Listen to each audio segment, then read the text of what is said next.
And finally, new rule as an Ivy League graduate who knows the value of a liberal education, I have one piece of advice for the youth of America. Don't go to college. And if you absolutely have to go, don't go to an elite college, because as recent events have shown, it just makes you stupid. There are few, if any, positives to come out of what happened in Israel, but one of them is opening America's eyes to how higher education has become indoctrination into a stew of bad ideas, among them the simplistic notion that the world is a binary place where everyone is either an oppressor or oppressed. In the case of Israel, oppressors being babies and bubbas. The same students who will tell you that words are violence and silence is violence were very supportive when Hamas terrorists went on a rape and murder rampage worthy of the Vikings. They knew where to point the fingers at the murdered, and then it was off to ethics class. Now, I recognize that a certain amount of foolishness is expected of college kids, but mixing Jägermeister and tomato juice isn't the same as siding with terrorists. 34 student groups at Harvard signed a letter that said the apartheid regime is the only one to blame, proving they don't know what constitutes apartheid. They don't know much of anything, actually. But it doesn't deter them from having an opinion. They've convinced themselves Israel is the most repressive regime in history because they have no knowledge of history, or even a desire to know it. And actual history doesn't come up in their intersectionality of politics and genderqueer identities class. Now, to be fair, at least 5 of the student groups have rescinded what they signed, saying they didn't read the letter closely. And they promised not to make that mistake again after they graduate and start running the world. But the reason why despising Israel became pretty much a requirement of the American left is colleges, elite colleges, the mouth of the river from which this and all manner of radical left, illiberal, yes, illiberal, nonsense flows, supporting all black, that is, segregated dorms, segregated graduation ceremonies and orientation programs, which occur on hundreds of campuses, is illiberal. So is the racism against Asian applicants and chasing speakers off of campus. When the First Amendment watchdog group Foundation for Individual Rights and Expression began ranking colleges based on their commitment to free speech and inquiry, Harvard came in dead last. There's only one set of acceptable opinions on campus, and it's policed hard. Stopping it there. Okay, yeah, he's going into some other examples of why universities today is just becoming indoctrination camps. And maybe they've always been that way, it's just more obvious now, or maybe they've always been that way and now they're just indoctrinating ideas and belief systems that we don't like. I'm not really sure. I mean, I always think, you know, education is just to build factory workers and stuff like that, but university is supposed to be where you go to learn how to think, not be told how to think. It's where you build your critical thinking muscles. But now it's like, no, there's one set of beliefs you believe in, and if you don't believe in those things, you are just a baddie, right? He said something earlier about, you know, as progressive as a lot of university students when it comes to gender and sex and sexuality, that is all non-binary and it's all a spectrum and we all flow and you can be this one day and that the next day. They're very binary in a lot of other beliefs. They're very binary in a lot of other thinking or ideologies or belief systems, right? And they're very binary when it comes to good and bad, good or evil. When it comes to you're either oppressed or you're the oppressor, which makes no nonsensical sense, but that is a lot of these neo-Marxist beliefs that's taught and pushed and peddled in a lot of universities these days. You're either good or bad. It's very black or white. You're either pro-Palestine or you're an evil person. That's kind of how it is, and that's just not the world. The world doesn't run that way. The world is very nuanced, it's very complex, it's very gray. A lot of people are very complex, a lot of people are nuanced, a lot of people's thinking and belief systems are very nuanced and complex, but unfortunately we are starting to live in a world, at least in the West, or at least in America, where everything's very black and white. Even people who come to my channel, they'll be like, oh my god, I saw your skin color, or I saw your thumbnail, or I saw your nose ring, and I thought you had a specific belief system, instead of seeing me as a complex human being. But most people take a shortcut to their lizard brain, and they try to categorize you as quickly as possible to save time so they can get back on TikTok and just like waste their lives away. Anyway, he's just hitting on the fact that university is not really the beacon we used to think it was or it ever was, regressing back to segregated dorms or graduation, blatantly outright racially discriminating against Asians, and like basically applauding when Israeli babies die. I don't know, I'm being hyperbolic, and I'm pretty sure a lot of people who are pro-Palestine would say that is definitely not the point. But again, I've heard a lot of people who say they're pro-Palestine say a lot of disgusting things, and I have a lot of Israeli friends and never heard one of them say one bad thing about a Palestinian. As a matter of fact, a lot of them are very against what's going on, a lot of them are very against the apartheid state or the oppression of Palestinians, but they're civilians.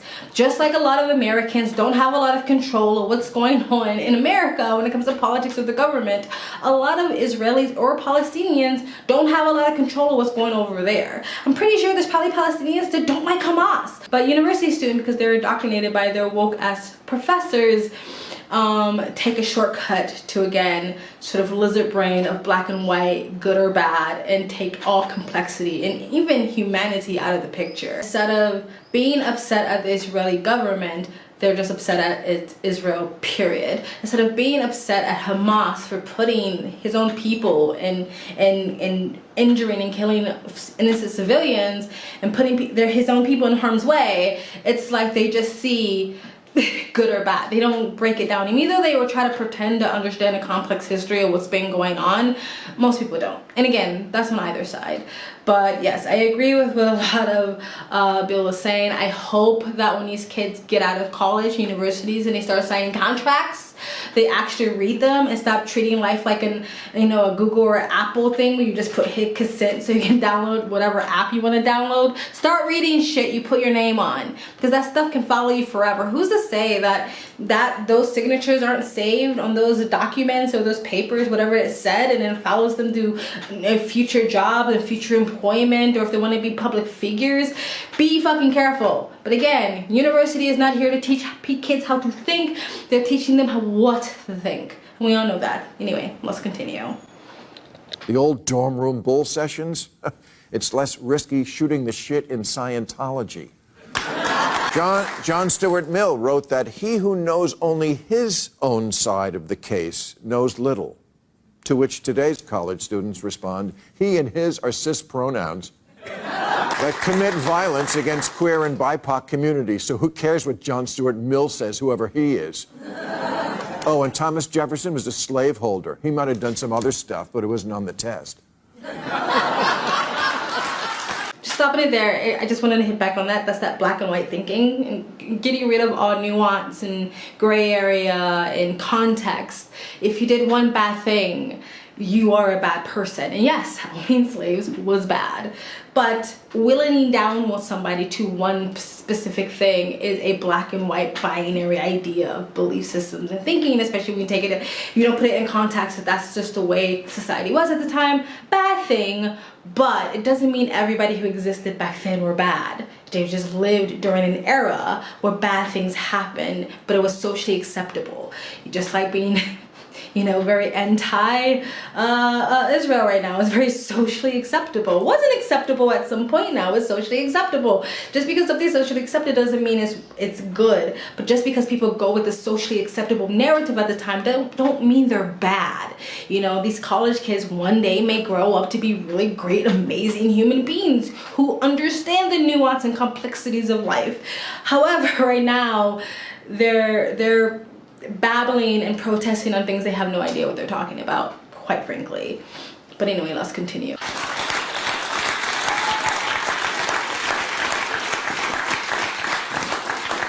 Elite schools should no longer be called elite. Just say expensive.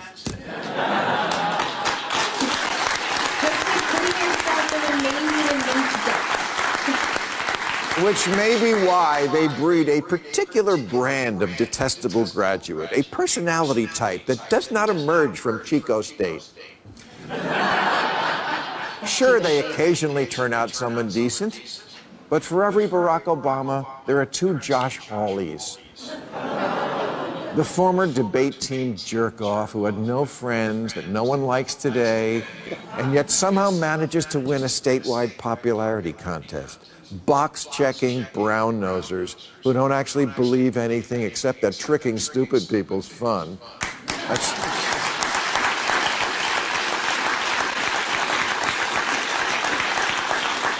That's why it is so repulsive when they pander for votes from Mama June and the flat earthers, because they just hate elitists.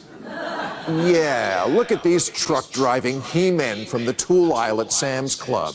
Vivek Ramaswamy, Yale and Harvard. Ron DeSantis, Yale and Harvard. Ted Cruz, Princeton and Harvard. Pat Robertson, George W. Bush, Tom Cotton, Mike Pompeo, Bill O'Reilly, Steve Bannon, Jared Kushner, most of the Supreme Court.